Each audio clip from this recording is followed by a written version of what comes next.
ENAP. Que no eran grados. Talleres de gráfica. Grados agarraron los estudiantes mismos y tal. Entonces les meraron que se sumaron al movimiento estudiantil, que tomaron las escuelas, etcétera, etcétera, etcétera. Y esta generación muy importante, ¿no? También, así como existe la historia y la memoria olvidada del Estado mexicano de la posguerra para acá, de la revolución, también existen esos bases generados el aparato cultural del Estado sobre varias generaciones. Igual, o sea, no sé, eso está remembranza pero que daría como paso a la generación de los grupos, ¿no? En realidad casi no conocemos nada, somos la mayoría de oídas, de pequeños documentos aislados que se logran hacer una verdadera compilación, etcétera, etcétera, etcétera, ¿no? Que tiene que ver con muchos factores, incluso que muchos de ellos después como de esta gran depresión pues se volvieron a atomizar, ¿no? Las guerrillas de los años 70, finales de los 70. La otra puntualización era, ¿cuál era? Porque había varias. Pero bueno, también es como el momento actual, me parecería como un quinto momento a destacar, pero a lo mejor muy negativamente, no como movimiento social.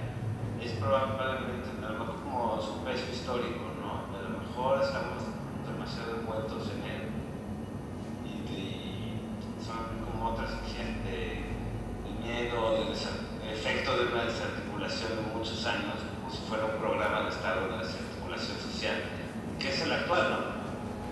Y ante un fenómeno que es otra vez como hace 100 años en México, todo armado, pero sin ninguna intención social, sino totalmente capitalista, ¿no? Totalmente por el capital, el control de un mercado específico y una sociedad muy atemorizada. No sé si eso más que puntualización como para abrir esa discusión, ¿no? Hacia un presente.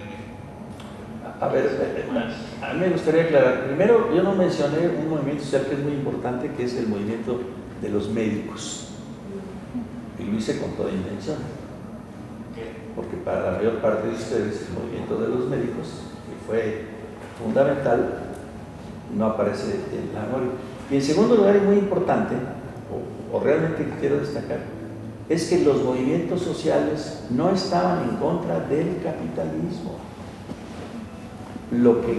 A lo que aspiran es a un capitalismo justo, a un capitalismo que no explote de la manera inmisericordia, sino que el gobierno imparta justicia.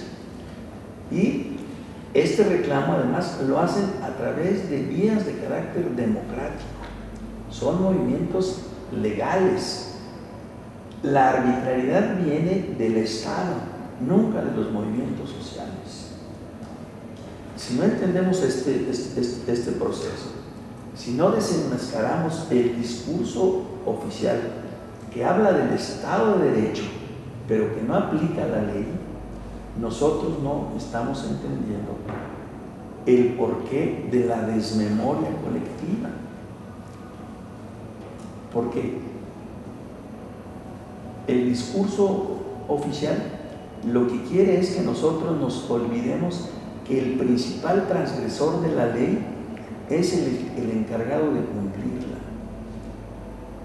Por eso señalé yo que a los líderes sindicales se les criminaliza y no se les entiende en su dimensión de luchadores sociales que buscan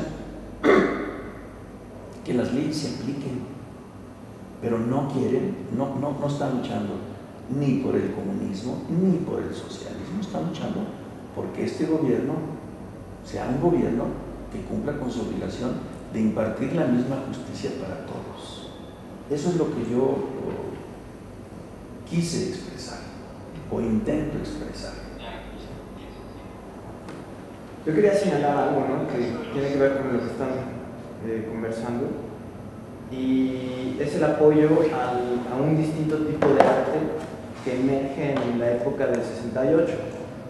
En ese momento se apoya mucho o se da mucho auge la gráfica bien, y se da mucho con la gráfica europea también.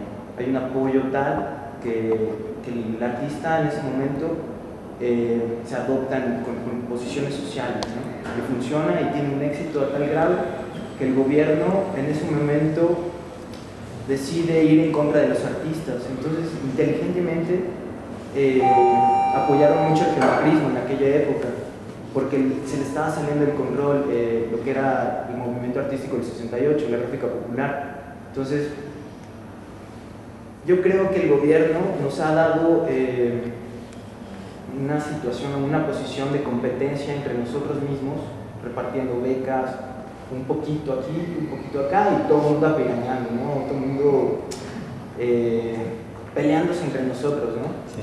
Entonces yo creo que pues eso también es importante, cómo el gobierno nos ha ido empujando y orillando a tener maneras de pensar pues como colectivamente, ¿no? En este caso el olvido. El olvido, pues la gráfica del 68 empezó a ser parte del olvido, ¿no?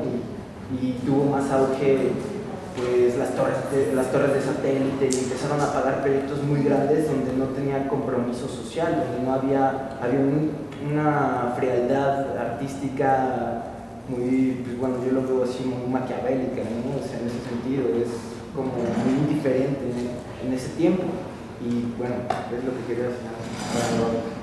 Sí, estoy de acuerdo con lo que planteas, pero también debemos pensar que ¿quién no tiene un hermano estudiante? ¿Quién no ha sido a su vez un estudiante? Hay un problema aquí de identidad. Es más fácil identificarse con alguien cercano que con un campesino, con un obrero o con un egresado de una normal rural. O con la ESME, ¿no? ¿Perdón? O con la ESME. O con el ESME. Porque yo veo que este auge de los jóvenes, ¿cómo se llamaban estas máquinas que ahora ya son desconocidas? ¿Cuál?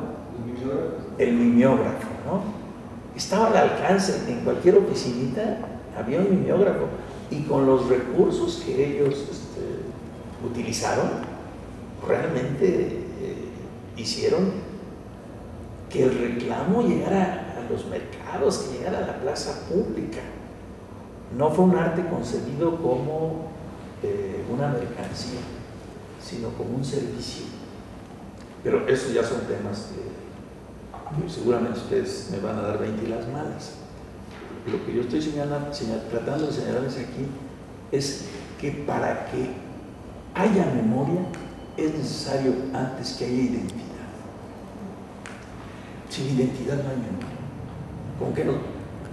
¿Qué vamos a recordar si es ajeno a nosotros? A mí me llamó mucho la atención, doctor, que empezaba como hablando sobre el moralismo, porque no sé si se llegó a filtrar en estas pláticas que tuvimos. La parte de investigación con la cual surge esta exposición es a partir de una hipótesis de que la estructura ideológica del moralismo, y también tocó muy pertinentemente a Vasconcelos, fue una maquinaria perversa que anuló doblemente la memoria, en el sentido de que anula la memoria que la antecede, ¿no? La memoria destacada por guerras civiles, imperios, dictaduras, y por otro lado anula a priori la memoria del siglo XX a ensalzar esta modernidad muchas veces vista en estos murales sobre el progreso, sobre el indio fuerte, el indio que conquista al español, ¿no? El español que conquista al indio, y se genera toda una utopía y toda una narrativa fantástica que quiere legitimar un nuevo régimen que quizás no lo tenían preconcebido, pero de una o de otra forma legitiman al régimen revolucionario, y creo que eso genera una crisis de identidad muy fuerte. El momento culminante creo que es el 94, con el levantamiento zapatista, donde hay esta discusión entre lo indígena y lo mestizo, lo mexicano y lo no mexicano, dentro de un mismo